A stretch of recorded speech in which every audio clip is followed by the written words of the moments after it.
Thank you, Honorable Speaker, and allow me first to thank the Jailer Committee under the chairmanship of Honorable Murugara George, alias Sir George, for being very committed to the process of the vetting process of Bishop Oginde. Honorable Speaker, also allow me to support this report following the vetting of Bishop David Adang Oginde. Honorable Speaker, let me say I have known Bishop Oginde as a very balanced leader when he led CITAM and an active commentator of current affairs. And I remember his not very popular speech at Bomas of Kenya during the BBI debate when he called on us and the country to slow down when we were being told the train has left the station. And as a good man of the Lord, he prevailed on the political class to probably slow down the train and stop at many stops to pick up many passengers. And as I congratulate him on his nomination and ask the House to support his appointment as the chair of EACC, Honorable Speaker, I want to speak to Bishop Oginde and tell him he has a huge responsibility ahead of him. The Reverend Wabukala has done his bit when he steered the commission through the years that he served as the chair of EACC. But Bishop Oginde, being younger and I must say more focused, has a huge responsibility to ensure that, one, he steers the governance role of the commission to ensure that the Secretariat is given the space to manage EACC and lead in the fight against corruption. Going through the report, Honorable Speaker, I have seen his views on the separation of the management and governance roles of the board of EACC, or rather the commission, in its governance role, and that of the Secretariat in managing the day-to-day affairs of EACC. And I appreciate that he recognizes that he's not coming to micromanage the work of the Secretariat, and he will work to ensure that there is proper governance. And we are talking about a man, Honorable Speaker, who has been a presiding bishop of a good church in the city, and therefore he has the skills and administrative skills to be able to ensure that there are proper governance structures. And I want to encourage him to instill the same discipline even within the commission and the commission's secretariat. And also, Honorable Speaker, I did note his views on the question of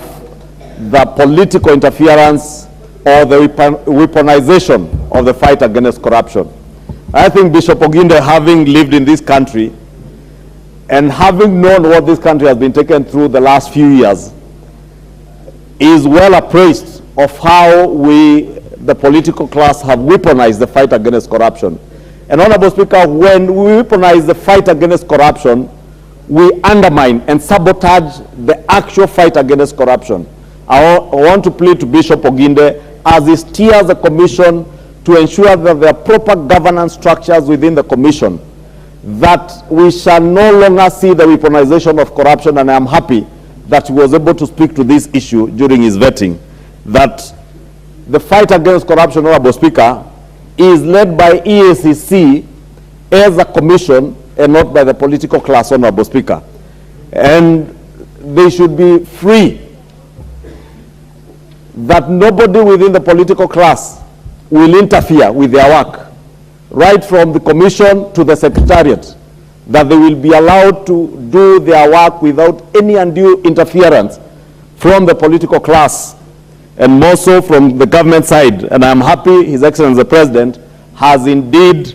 spoken on the fight against corruption and said, we will not just speak about fighting corruption, it will be action. And this action, I want to tell Bishop Oginde, must be led by the commission and not necessarily waiting for the political class to lead in this fight.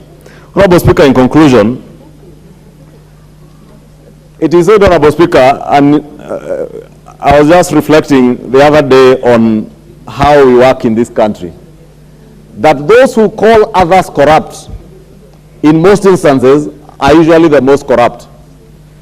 And I reflected on a time in this city, Honorable Speaker, when pickpockets would pickpocket people in the then KBS buses. And the pickpocket would run out of the bus or snatch a bag in the streets, take a run, and round some corner would turn around, and one of the people who was chasing them turn around and shout, "Mwizi, mwizi," and the crowd would move to mob justice or lynch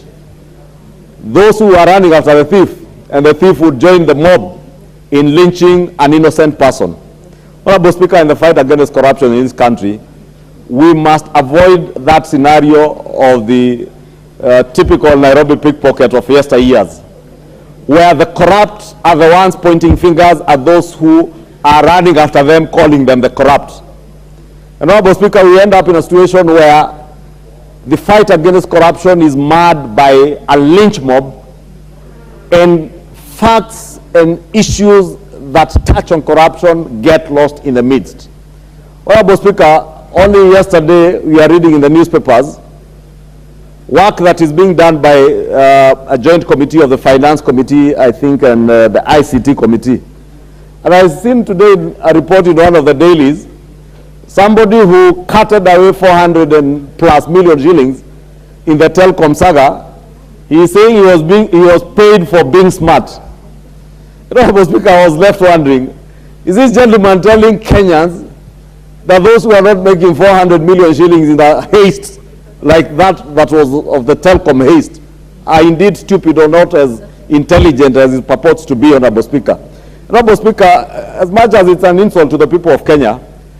we want to say we have our own committees in this House that are working on issues that will be sent forth to EACC to investigate. And we want to encourage all our committees to indeed do what we did when I was the Vice Chair of the Public Investments Committee. When we finished with the investigation on the theft of 180 million shillings at the Youth Fund, we forwarded and made a recommendation that EACC picks up that matter, investigates and charges people. And I must commend EACC because they moved with speed and charged people in court. As unfortunate as it was that some of those who were charged again ended up losing their lives, and may the Lord rest their souls in peace, as much as they had stolen from the people of Kenya, but since they left this world. But at least EACC had done its work, and I want to ask and challenge EACC to keep tabs with what is happening in the investigative committees of this House. And I would encourage them to even second EACC officers before the Public Accounts Committee, before the Public Investments Committee, and all other committees of this House that are working on investigative tasks that touch on the loss of public funds, so that we do not spend a lot of time and they reinvent the wheel when they begin their own investigations. They can indeed collect a lot of information from committees of this House when members are interrogating witnesses and other people who appear before the committees, so that the kind of impunity we see that people loot, dry our coffers, and they can bask in the glory of our newspaper headlines telling us how intelligent they are, that they were able to cut away 400 million shillings and some billions because they think they were smarter than the rest of us, Honorable Speaker. That time will come when all these people must be held to account. And this commission, EACC, I want to believe under the stewardship of Chair Bishop Oginde, we will do its work to ensure that indeed we also encourage people in this country, Honorable Speaker, right from our children in schools. And there was a time, Honorable Speaker, in schools we would learn ethics. I'm not certain that it is part of the CBC curriculum today.